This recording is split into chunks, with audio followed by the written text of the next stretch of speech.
Ash Ketchum, a name that even non-Pokemon fans recognize. A character that has influenced an entire generation of people. From being a clumsy, incompetent trainer waking up late to receive his starter Pokemon to becoming the #1 trainer in the whole world. There is no doubt that Ash Ketchum isn't a significant or inspiring character, because without him, the Pokemon Company wouldn't be as monumental as it is today. Yet all this, the story of Ash going from worst to first, didn't happen by accident. There are many reasons why people in the late 90s and 2000s loved this goofy, determined, and sometimes overconfident character even a whole 27 years later. So what made this 10-year-old kid from Pallet Town with a dream of becoming a Pokemon master so popular? The reason this is important to understand is because Ash isn't popular because of Pokemon. Pokemon is popular because of Ash. Back in 1996, Pokemon published Pokemon Red and Green, and to Game Freak's surprise, these games became an immediate hit, which encouraged them to start working on a manga series, Pokemon card game, and of course, the Pokemon anime, to capitalize on the growing popularity of Pokemon. While the manga and card game helped Pokemon's initial rise, the thing that really left an imprint on the brand itself was the anime. If it weren't for Ash getting Pikachu and the anime being fun to watch for kids and adults in the 90s, then Pikachu likely wouldn't have been the face of Pokemon. Imagine a world where Pikachu isn't the mascot. Would it then be Charizard? Oh wait, Charizard also wouldn't be as significant if it weren't for Ash's Charizard in the anime. So Ash Ketchum pretty much helped Pokemon carve out its identity in the earlier days. But how did people come to like Ash? Well, we have to give some credit to the anime for being as good as it is, especially the English dub, which helped craft this beauty of a song that almost everyone knows the lyrics to.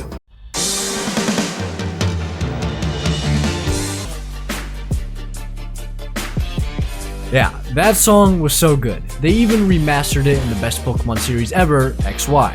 But what if I told you it's not just because of that amazing song, or that he has a Pikachu, or that he's associated with the Pokemon brand. Rather, it's a story of being a 10-year-old child who is immature, arrogant, cocky, clumsy, and even selfish, slowly being transformed into a mature, determined, reliant, and loyal character, putting everyone else's needs above his own. And all while remaining 10, since Pokemon is too afraid to age him, probably because Pokemon doesn't want to strive away from being a kid-centered brand. As someone who has watched almost every Pokemon series and seen Ash develop as he does when he started out in Kanto, you can see just how mature he gets from series to series. Yeah, he still looks 10 and has the same brain as a 10-year-old, but his actions are just way beyond his years, to the point where it becomes common for Ash to literally sacrifice himself to save his friends in Pokemon. If you look back at the original series when Pokemon first aired, Ash was really hasty, immature, and also kind of stupid.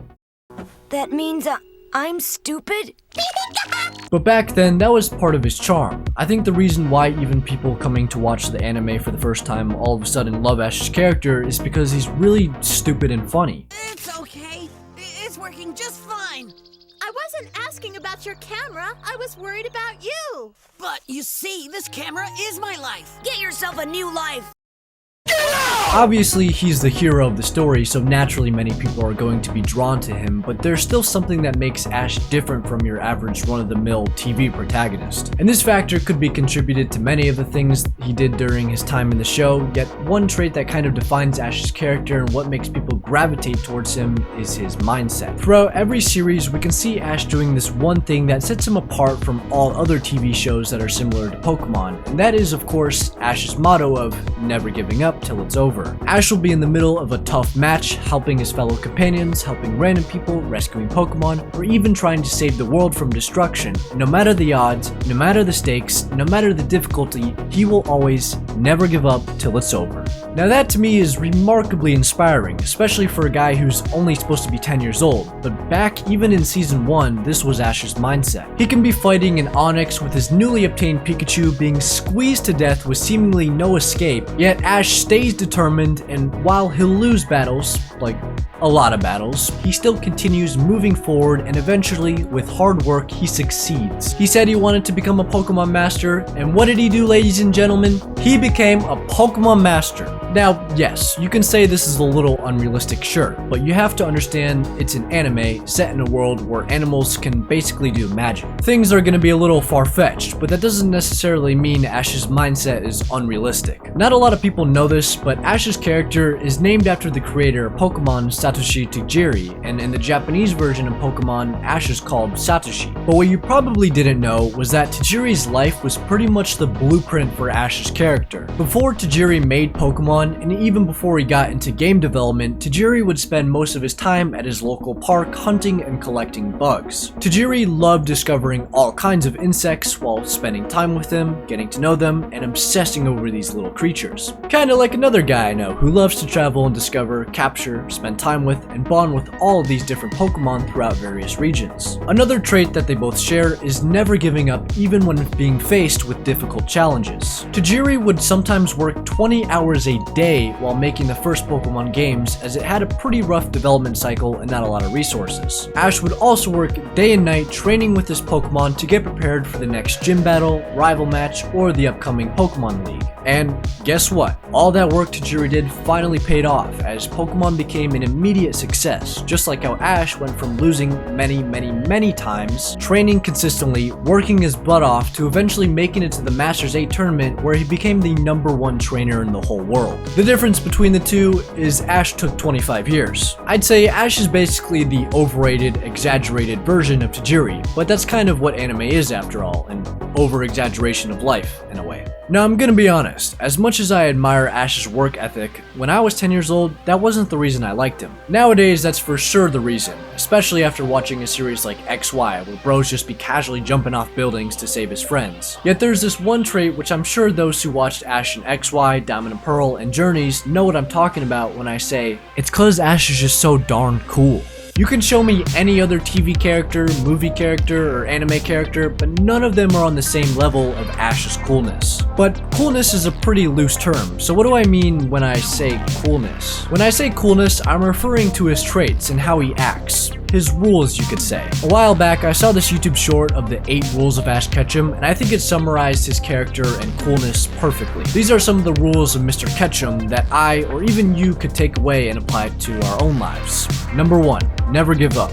Number 2, don't repeat the same mistakes. Number 3, keep moving forward. Number 4, be fearless. Number 5, enjoy every moment.